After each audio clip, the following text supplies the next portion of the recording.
बेटा गाल्जी बॉडी देख लिया था, वो गाल्जी बॉडी भी हो गया था और लाइसोसोम भी हो गया था ना बेटा लास्ट लेक्चर में। तो अब हम लोग देखेंगे वैक्यूल।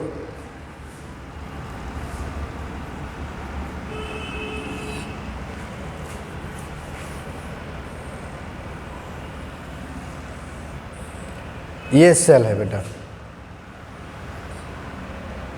और सेल के अंदर बेटा कुछ मेम्ब्रेन बाउंड स्ट्रक्चर होते हैं जिनके अंदर खाली स्पेस होता है, वाटर होता है, मिनरल्स होता है और कुछ एक्सक्रीटरी प्रोडक्ट होते हैं। प्लांट सेल में इनके नंबर कम होते हैं बट ये लार्ज होते हैं। एनिमल सेल में बेटा इनके नंबर ज़्यादा हैं लेकिन ये छोटे छोटे वेसाइकल्स हैं, ठीक है। असल में बेटा जो वैक्यूल हैं ये बनती किससे हैं? बनती गोल्जी बॉडी से। ये गोल्जी बॉडी है, तो गोल्जी बॉडी में जो वेसाइकिल हैं यही वेसाइकिल्स बड़ी हो करके, देखो हमने लाइसोम बताया था, कुछ लाइसोम में कुछ वेसाइकिल्स लाइसोम बनाती हैं, कुछ वेसाइकिल ट्रांसपोर्ट होती हैं और कुछ वेसाइकिल्स क्या बनाती हैं? वैक्यूल बनाती हैं। इसीलिए वैक्यूल भी आपके endo membrane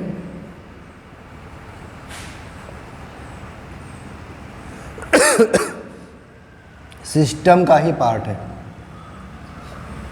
endo membrane system में हमने ईआर, गोल्जी बॉडी, लाइसोसोम और वैक्यूल, 4 चीज़ें बताई थी जिसमें आज मैं वैक्यूल ही पढ़ना। वैक्यूल की मेम्ब्रेन को बोला जाता है टोनोप्लास्ट। वैक्यूल की मेम्ब्रेन को क्या बोलेंगे? टोनोप्लास्ट बोलेंगे। और वैक्यूल में क्या होता है बेटा? वाटर होता है, एक्सेस वाटर, एक्स्ट्रा वाटर जो सेल को ज़रूरत नहीं है। मिनरल्स होंगे, कौन से मिनरल्स होंगे? एक्स्ट्रा मिनरल, एक्सेस मिनरल, जो मिनरल सेल की फिजियोलॉजी के लिए सेल को ज़रूरत नहीं है वो मिनरल्स होंगे। और कुछ वेस्ट प्रोडक्ट होंगे।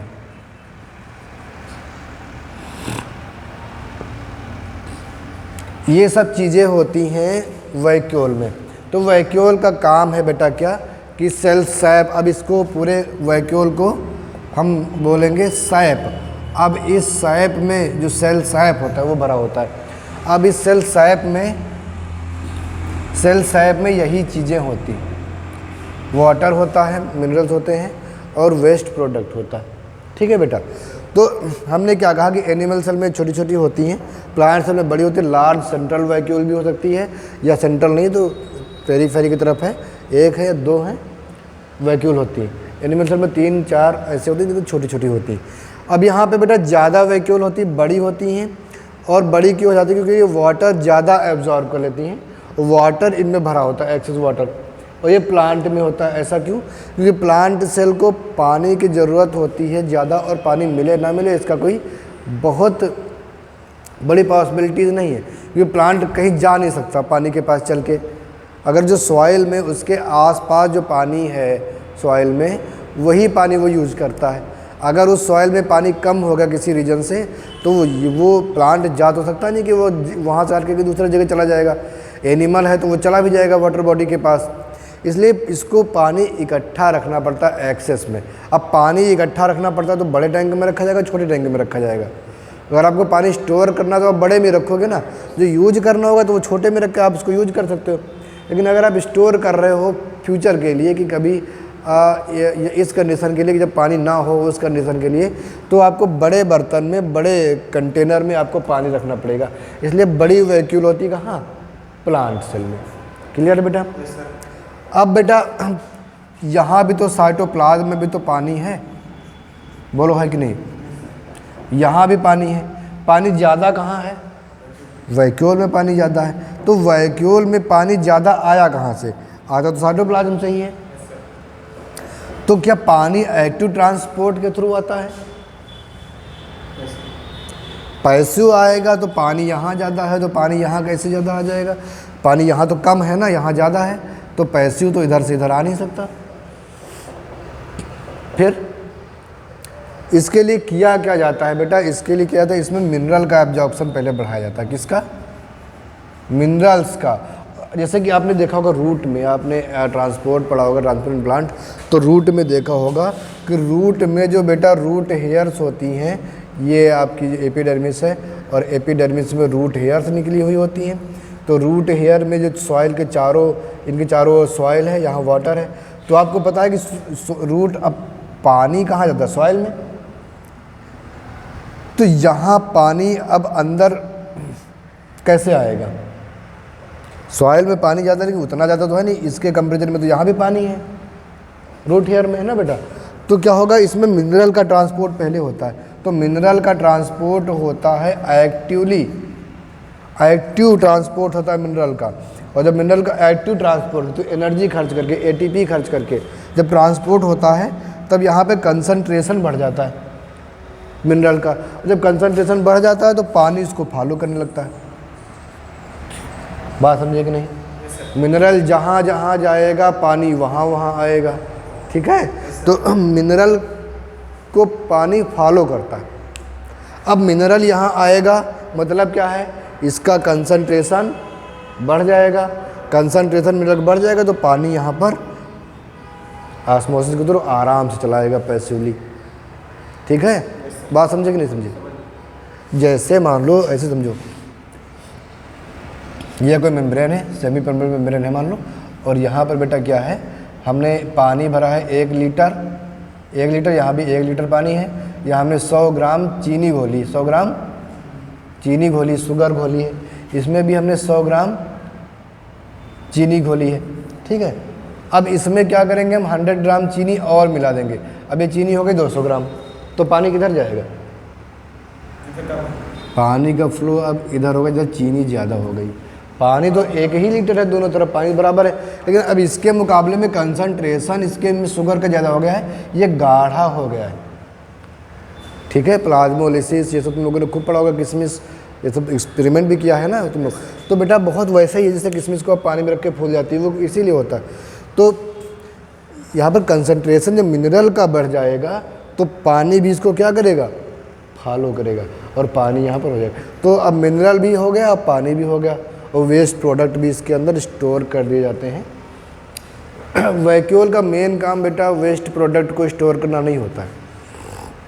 आपको लगता है कि जो ये वैक्यूल इसीलिए बनाई गई है प्लांट सेल में या एनिमल सेल में कि जो वेस्ट प्रोडक्ट को स्टोर करेगी, नहीं।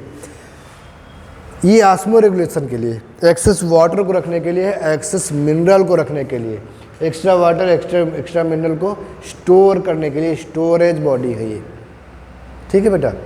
तो बस अब इसमें तुम्हें इतना जानना है कि इसका जो बनती है किससे, गोल्जी बॉडी की वेसाइकिल से बनती है।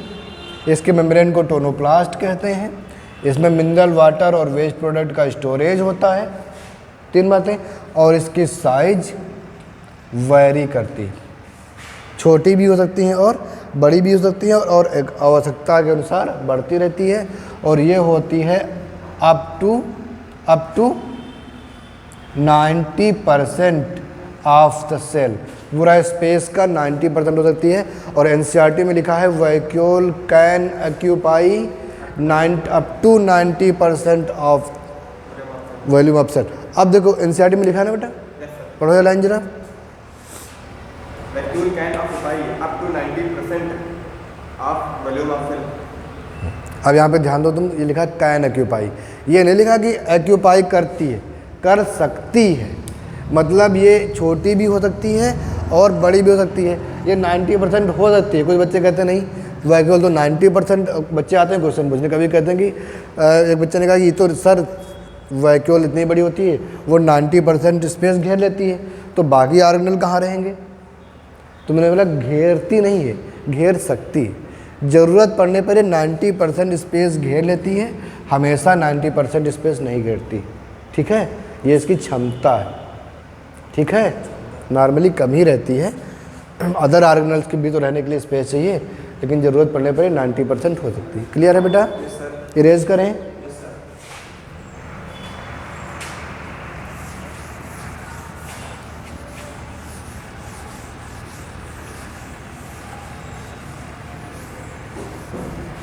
फंक्शंस ऑफ वैक्यूल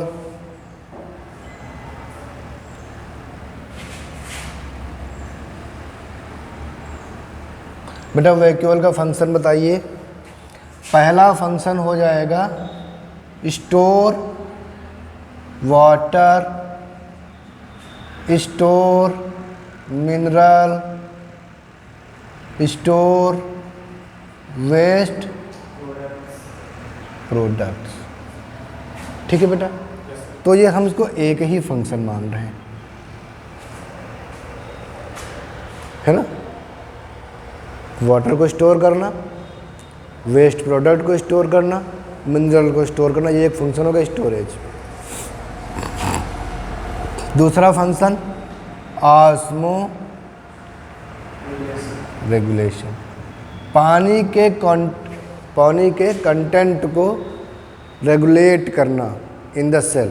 अब ये बेटा हमने जो वर्ड लिखा हुआ है ये उस रेफरेंस में लिखा है कि कुछ एनिमल्स में इन सम एनिमल्स जैसे मेनली हम बात करेंगे प्रोटोजोअन्स की, example amoeba, Euglena, paramecium etcetera. अब चाहे अमीबा हो,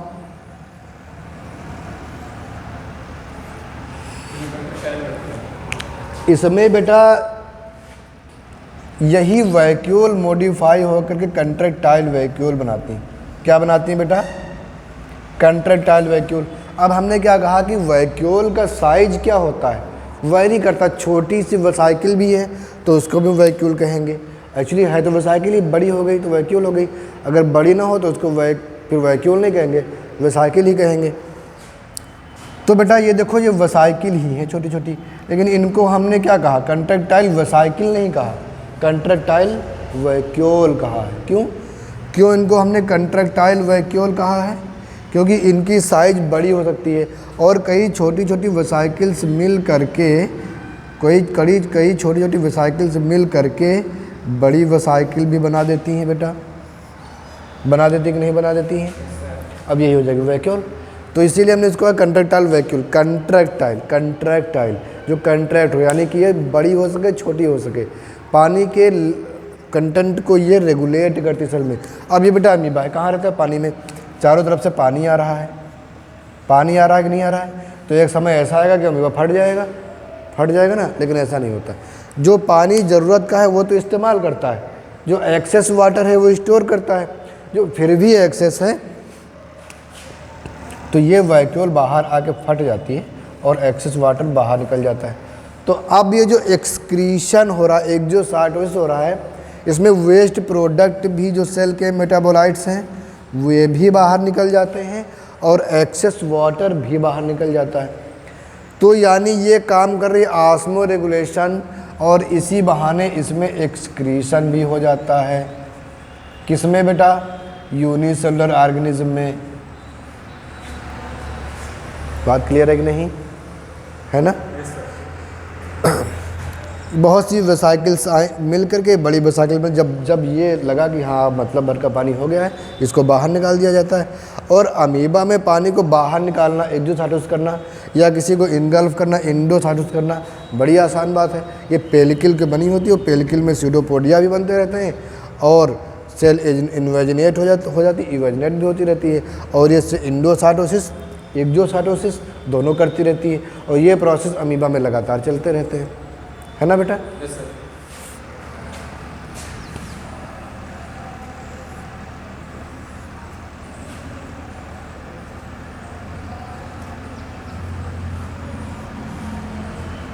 ये क्या है बेटा जरा बताओ?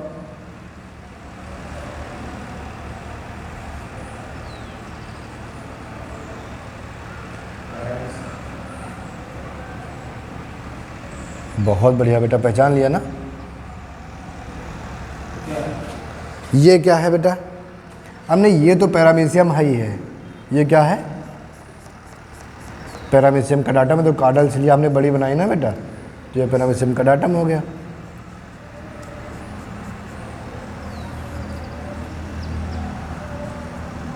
ये क्या है बेटा? पैरामीशियम कैडाटम। इसमें देखोगे 2 कंट्रैक्टाइल वैक्यूल होती हैं। ये जो एंटीरियर साइड में उसको हम बोलेंगे एंटीरियर कंट्रैक्टाइल वैक्यूल, शॉर्ट में समझ जाओगे ना बेटा, एंटीरियर कंट्रैक्टाइल वैक्यूल। और ये वाली है पोस्टीरियर कंट्रैक्टाइल वैक्यूल। अब इसमें 2 न्यूक्लियस हैं, एक माइक्रो न्यूक्लियस एक माइक्रो न्यूक्लियस। हमने 2 ही बनाए हैं ना। अगर ये माइक्रो न्यूक्लियस बहुत बना देंगे तो ये पैरामीशियम माइक्रो में मल्टी माइक्रो न्यूक्लिएटम हो जाएगा ना। एक स्पीसीज होती है जिसमें बहुत से माइक्रो न्यूक्लियस होते हैं, पैरामीशियम मल्टी माइक्रो न्यूक्लिएटम। खैर वो हमें बात नहीं करनी। जो ये कंट्रैक्टाइल वैक्यूल है, ये कंट्रैक्टाइल वैक्यूल इसमें 2 होती हैं, एक पोस्टीरियर साइड में होती है और एक एंटीरियर साइड में होती है। ये देखो ये इसके रेडियल कैनाल से, इसमें भी पानी भरा हुआ है ये, और ये जो पानी इसमें भरा हुआ है ये पानी डिस्चार्ज हो चुकी है। देखो इसमें और ये सेंट्रल वैक्यूल है। इसके किनारे किनारे छोटी छोटी वैक्यूल्स जो कैनाल के फॉर्म में बनाती। काम वही है, ऑस्मो रेगुलेशन। अमीबा के अंदर भी पानी आता है। ये देखो फूड वैक्यूल है, ये साइटोफेरिंग्स है और ये ओरल ग्रूव है, यहीं से पानी आता रहता है ना बेटा। और ये स्टोर होता रहता है वैक्यूल में, फिर बाहर निकल जाता है। साइटोपाइग होता है यहाँ पर, इससे बाहर निकल जाता है। क्लियर है ना?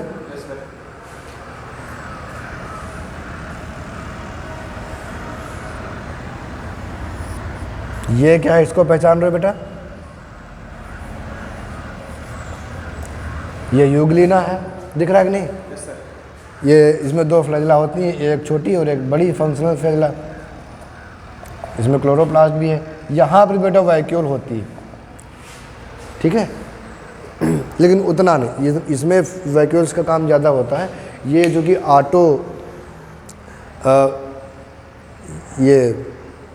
ऑटोट्रॉफ है, ठीक है, फोटोसिंथेसिस कर लेता है, तो इसको भी पानी की ज़रूरत पड़ती है ना बेटा।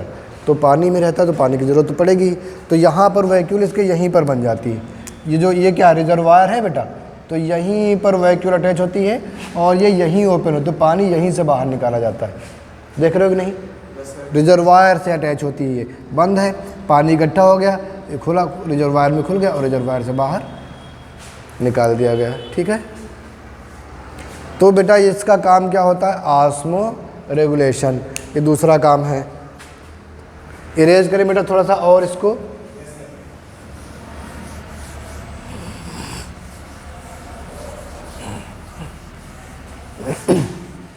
बेटा और एक काम है इसका, vacuole functions as food vacuole. ये आपने किस में देखा होगा? ये भी आपने प्रोटोजोअन्स में ही देखा होगा, लाइक अमीबा, पैरामीशियम, यूग्लिना। अब यहाँ पर बेटा कुछ वैक्यूल्स होती जो अब ये इंडोसाइटोसिस हमने कहा था करेगी, तो यहाँ पर फेगोसोम बनेगी कि नहीं बनेगी? इसको यहाँ फूड वैक्यूल कहते हैं। फूड वैक्यूल बन जाती है। फूड वैक्यूल में डाइजेशन होता है, डाइजेशन होकर के एक्सोसाइटोसिस होती है, जो रेजिडुअल बॉडी बचती है उसका क्या हो जाता है? एक्सोसाइटोसिस हो जाता है। पैरामीशियम में आ जाओ, यहाँ पर देखो ये तुम्हारी साइटोफेरिंग्स है, ये फूड वैक्यूल है, ये है ओरल ग्रूव। तो यहीं से देखो क्या होता है, वाटर करंट के साथ फूड पार्टिकल आते हैं, इसमें स्टोर हो जाते हैं फूड वैक्यूल में, यहाँ से डिटैच होती है और ऐसे घूमने लगती है। साइक्लोसिस बोलते हैं इसको। पैरामीशियम में जो फूड का डाइजेशन होता है वो साइक्लोसिस के थ्रू होता है। साइटोप्लाज्मिक स्ट्रीमिंग इसको साइटोप्लाज्म घूमने लगता है और इस साइटोप्लाज्म के साथ ये फूड वैक्यूल भी घूमने लगती है और घूमते घूमते घूमते उसका डाइजेशन भी हो जाता है। और ये वैक्यूल ही है बेटा जो फूड वैक्यूल में काम कर रही है यहाँ पे, ठीक है, क्योंकि इसका भी साइज छोटा बड़ा हो सकता है। क्लियर है? तो वैक्यूल का ये सब काम है। क्लियर है बेटा? तो वैक्यूल के बारे में और कुछ कोई कन्फ्यूजन, कोई क्वेश्चन हो तो बताओ। ठीक है, पढ़ना। तो आज एंडोमेम्ब्रेन सिस्टम खत्म हो गया बेटा, है ना। एंडोमेम्ब्रेन सिस्टम में यही चीज़ें आती हैं, ईआर, गोल्गी बॉडी, लाइसोसोम और वैक्यूल। वैक्यूल को इसका ये तो तीनों चीज़ आपने देखा एसोसिएटेड है। वैक्यूल को एंडोमेम्ब्रेन सिस्टम का हिस्सा क्यों माना गया है? क्योंकि ये बनती किससे है? गोल्गी बॉडी से, क्योंकि एंडोमेम्ब्रेन सिस्टम का पार्ट है। और दूसरा ये जो मेटाबोलाइट्स होते हैं इनके गल्जी बॉडी और ईआर के, इनका जो स्टोर आप देखोगे करेंगे, मिनरल्स और वाटर वेस्ट प्रोडक्ट जो बनेंगे उनका स्टोरेज भी इसी में होता है। तो फंक्शन भी कहीं ना कहीं इनका क्या है, एसोसिएटेड है, इनसे मिला जुला है इन सभी ऑर्गेनल से। तो इसलिए वैक्यूल भी इंडोमेम्ब्रेन सिस्टम का पार्ट है। ठीक है, तो इंडोमेम्ब्रेन सिस्टम आज खत्म हो गया। अब हम बात करेंगे नेक्स्ट ऑर्गेनल कौन सा, माइटोकॉन्ड्रिया। माइटोकॉन्ड्रिया के बाद हम लोग देखेंगे प्लास्टिड। ठीक है, क्लियर है बेटा? Yes sir. तो रिवाइज करते रहना बेटा, और मिलते हैं हम लोग अगले लेक्चर में।